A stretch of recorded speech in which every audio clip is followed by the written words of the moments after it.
Bonjour à tous et bienvenue pour ce nouveau retour de vide-grenier. Alors, il y avait environ 220 exposants que j'ai fait à Saint-Sulpice de Royan. Donc, c'était une brocante plutôt sympa. J'ai pas trouvé des affaires de ouf pour ce vide-grenier, mais au moins, contrairement à d'autres youtubeurs qui fait des vide-greniers, au moins chez moi, il a pas plu. Alors, j'ai trouvé des petites choses bien sympathiques que je vais vous présenter en vidéo. On commence tout de suite avec, pour une fois, je rentre du jeu PS2. Je n'ai toujours pas la console, mais je compte bien en acheter une à Game Cash pour environ 30, 35, voire 40 euros si c'est une PS2 Slim. Négatif de prendre une PS2 classique parce que ça beaucoup trop encombrant. Assez de blabla, je commence tout de suite avec le petit jeu PS2, Great Battle of Rome. Alors c'est un petit jeu de stratégie, un petit peu genre ce que se fait beaucoup sur les jeux PC, où vous devez créer des civilisations pour pouvoir les combattre et tout. Donc, pour mes premières rentrées de jeux PS2, je suis content d'avoir un petit jeu de stratégie qui rappelle fortement les jeux qui se fait beaucoup sur PC. Comme il y a Empire, je crois que ça s'appelle Empire, si je ne m'abuse. Ensuite, vous l'avez vu dans la miniature de la vidéo, je me suis pris le GTA Vice City. Le petit GTA Vice City. Alors, je voulais éclaircir deux ou trois petites choses concernant les jeux PS2. Ils sont tous complets, avec la notice, les CD sont impeccables, je vais pas vous les faire voir. Par contre, je vais peut-être vous faire voir l'intérieur des deux prochains jeux parce que c'est intéressant. Il y a la petite notice, avec la map et tout. Jeu complet en excellent état. Donc ça fait toujours plaisir de rentrer des jeux PS2 en excellent état, surtout que c'est considéré maintenant comme du rétro gaming. Donc trouver des jeux rétro gaming de cet état-là, c'est plutôt une bonne affaire. Pour le troisième jeu de ce lot, je me suis pris le GTA 3. Alors, je me rappelle avoir fait chez un pote le Vice City et le San Andreas où j'ai squatté sa console pendant plusieurs mois. Enfin, plusieurs mois, quand j'avais l'occasion d'aller chez lui. J'adorais le GTA Vice City et le GTA San Andreas. C'est le seul qui me manque sur PS2 du coup. Et par contre, le GTA 3, je me souviens plus du tout. Est-ce que c'est dans celui-là où que le personnage principal ne pouvait pas nager? C'est-à-dire que s'il se foutait dans l'eau, eh ben, il se noyait direct, il mourait quoi. Et bah celui-là aussi, il est complet avec notice, avec la petite map qui représente un petit poster à l'intérieur. Ensuite, je me suis pris, pour finir ce petit lot, le X-Men, le jeu officiel. Alors ce petit lot de 4 jeux PS2, donc c'était ce que j'ai acheté en premier dans la brocante. J'ai acheté 8 euros le lot, donc 2 euros le jeu, mais vu l'état des jeux, qui sont en excellent état avec les CD impeccables, notice, complet, la map, les boîtiers pas du tout abîmés, il y en a juste un, il y a un petit carré où c'est... Je sais pas ce qu'il a fait, il a dû foutre un coup de tuteur dessus, mais bon, pour 8 euros les 4 jeux, avec quand même rentrer dans ce vide-grenier deux très bons jeux GTA qui symbolisent vraiment cette console, je suis très content. Ensuite, je me suis pris un petit DVD, Un moment d'égarement. Alors, je l'ai acheté 1 euro. Alors, c'est un remake de Claude Berry de 1977. Je n'ai pas vu le film original plutôt. Et celui-là, je vous le recommande vivement. Il y a un casting en or entre Vincent Cassel, François Cluzet, Lola, il y a Lola, il y a Alice, je sais plus. Ah oui, Lola Lan, Alice, non, Lola Lan, Lola Lolan et Alice Isaz.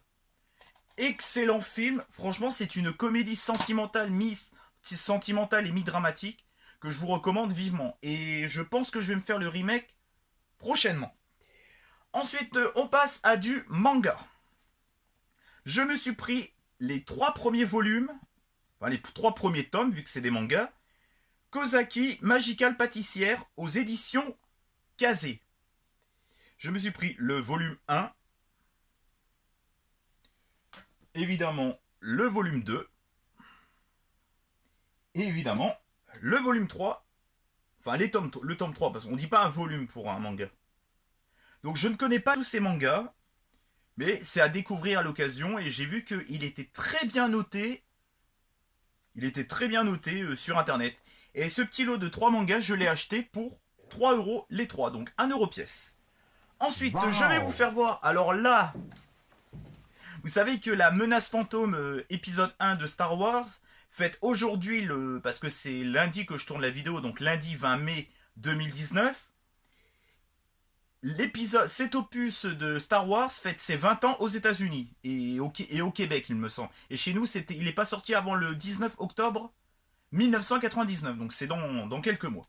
Et je me suis pris à un stand de vendeur de jouets. Donc c'est pas professionnel, je pense que c'est un mec qui se débarrasse carrément de sa collection. Ça fait plusieurs fois que je le vois en brocante. Alors il a pas voulu négocier le prix, mais je me suis pris un personnage emblématique et un peu what the fuck de cet épisode, la menace fantôme. Je me suis pris le Oye. Oye, c'est le monstre marin que vous pouvez apercevoir dans les fonds marins quand il se fait poursuivre. Je sais plus comment il s'appelle le personnage qui se fait poursuivre par ce personnage qui s'appelle Oye. Oye, gente dame. Et franchement, je le trouve hyper fun, hyper bien fait. On dirait un homard le bordel, mais un homard version abyss quoi, aux abysses quoi. Et pour 5 euros, je l'ai eu pour 5 euros et je suis très content d'avoir ce personnage complètement what the fuck de Star Wars.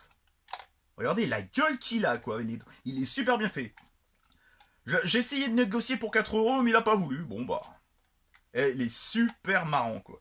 Et dans les 6 premiers épisodes qui sont sortis dans l'ordre de sortie au cinéma, l'épisode 1, Menace Fantôme, c'est mon épisode préféré. Rien qu'avec la course de pilote et tout, le gamin, Jar. Alors il y a beaucoup de gens qui n'aiment pas le Jar, mais moi il m'a fait mourir de rire. Je trouve que esthétiquement c'est super bien fait, dans les rochers et tout. J'ai adoré le scénario, pour moi c'est l'un des plus épiques de la saga, enfin des 6 premiers. Il y en a d'autres qui étaient épiques, mais c'est celui qui m'a pour l'instant marqué le plus. Et j'ai vu aussi dans la même période, enfin qui se passe dans l'ordre chronologique de l'histoire, Han Solo, qui reste sympa, avec une bonne course-poursuite avec un train. Enfin, c'est plutôt eux qui sont sur un train. J'ai trouvé plutôt ça hyper fun. Il y avait même la fille qui joue dans Game of Thrones. D'ailleurs, dites-moi dans les commentaires si vous êtes à jour à Game of Thrones, si vous avez fini l'épisode. Est-ce que vous pensiez, celui-là ou celle-là qui est sur le trône, est-ce que vous pensiez que c'était lui ou elle qui serait sur le trône? Mais par contre, si vous me le dites, vous marquez spoiler. Et vous faites en sorte que les gens ne voient pas pour pas spoiler la série. Parce que l'épisode est sorti hier à 3h, il me semble. Donc ça serait con de spoiler les autres. Alors, j'ai fini ce petit retour de vide-grenier. Je vais vous présenter... Alors, je me suis acheté à Happy Cash pour essayer un petit peu mon niveau en culture générale, niveau 3ème. Niveau 3ème, c'est à l'école, quoi. Vous avez 4ème, 3ème, enfin voilà. Je me suis pris tout savoir 3ème. Pour 4,99€ à Happy Cash. Alors, franchement, le jeu, il est nul. En tant que jeu vidéo ludique, il est nul. Mais par contre, pour apprendre des choses, c'est un jeu ludo-éducatif. Et je trouve que c'est très intelligent de faire ce genre de jeu pour pouvoir réviser, pour pouvoir avoir un petit peu notre niveau et tout. Et franchement, c'est hyper compliqué. Les maths modernes, je ne pige rien. Et d'ailleurs, je ne les ai pas appris. Ensuite, je me suis pris au cinéma, à mon cinéma quand je suis allé voir Hellboy. Ils vendaient des petites figurines. J'aime pas trop, la face elle est mal faite. Des petites figurines Avenger Infinity War. Non, Endgame, voilà, Endgame c'est le dernier. Donc là, je me suis pris la petite Captain Marvel, donc je n'ai toujours pas vu son film d'ailleurs, donc c'était 1 euro pièce. Il leur en restait 3, j'en ai pris un. Et pour finir cette vidéo, je me suis pris le petit Pikachu en PES que j'ai acheté à Super U. Il est trop mignon. Voilà. Donc j'espère que ce petit retour de vide-grenier vous a plu. Moi franchement il m'a plu. J'ai pas fait des affaires de ouf, mais j'ai trouvé des petits jeux PS2, des petits mangas, un DVD, un jouet Star Wars qui date de 1998 de la marque Hasbro, si je dis pas de conneries. Je vous souhaite une bonne journée, ciao et bye bye, et à la prochaine pour une prochaine vidéo. Et pensez à commenter, liker et partager sur les réseaux sociaux. Ciao et bye bye.